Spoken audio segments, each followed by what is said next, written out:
fadlan daawada subscribe saaro gambalelkana taabo si ay kuu soo gaaraan wax walba aan soo galino السلام الله عليكم ورحمة الله وبركاته داود يلوين السلامي ميل والبقى الدنيا دعلة كتشوكتان وصاحب كينغوغار عبدي يمقال كلا وحساب بدن فضلا داود وحن كاعصني هدي أتمرك كوجور رئيسي نصوب بغتي وحن كاعصني يا سحش الله إن هذا الهلمامين أما كحسوسني إن سبسكرايب سارتد جنبلا كان فرتد سأكوسو جاران وحولي بقى هل كان سوق لأنه وكم أصلا كوسو بريتانكا channel كنا ما أنت واحد رمينا كذا نلور بحين مهم أو ضد كصوماليات أي سويدين يعني محمد حينها صوماليا محمد عبد الله فرماجو وعلنيو جنسيتيسي وكايسay dalka Mareykanka waxyar ka hor waxa madaxtooyada Soomaaliya ka soo baxay maqaal sheegay in madaxweynaha Soomaaliya Maxamed Cabdullaahi Farmaajo uu celinayo jinsiyadii uu ka haystay Mareykanka ama passportkiisa Mareykanka waxa isweydiinayeen dadka Soomaaliyeed maxaa ku kalifay madaxweynaha Soomaaliya uu celiyo jinsiyadiisa Mareykanka asagoo ah muwaadin u dhashay ama muwaadin haystay dhalashada Mareykanka asagoo muddo dheer ku noolaa halkaasi wax ku kana shaqeyn jiray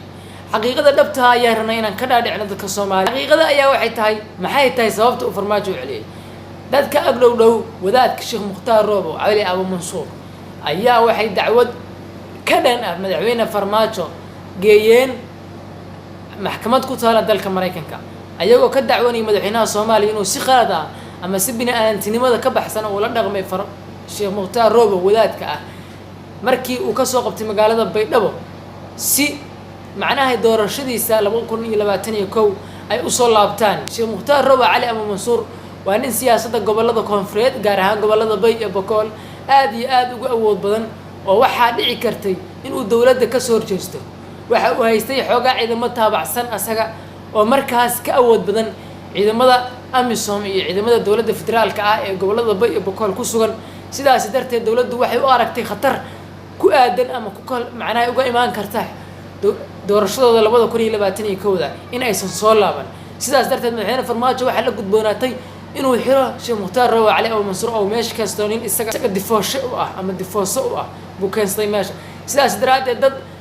Sheekh Mukhtaar Roobo ka agdhow ba waxay dacwad ka gudbiyeen madaxweynaha Soomaaliya Maxamed Cabdullaahi Farmaajo oo ah muwaadin asaguna Mareykan ah sidaas darteed madaxweynuhu wuxuu go'aan ku gaaray inuu iska celiyo jinsiyadii uu ka haystay dalka Mareykanka ila ku dhow madaxtooyada Soomaaliya ayaa waxay noo sheegeen in madaxweynuhu uu celiyay passportkiisa ama jinsiyadiisa Mareykanka kadib maalintii la doortay oo ay ka horeysay dhacdadii Sheekh Mukhtaar Roobo lagu xiray sidaas darteed madaxweynaha Soomaaliya ayaa dhawaan celiyay jinsiyadiisa uu ka haystay dalka Mareykanka sabab kastaba ha ku celiyay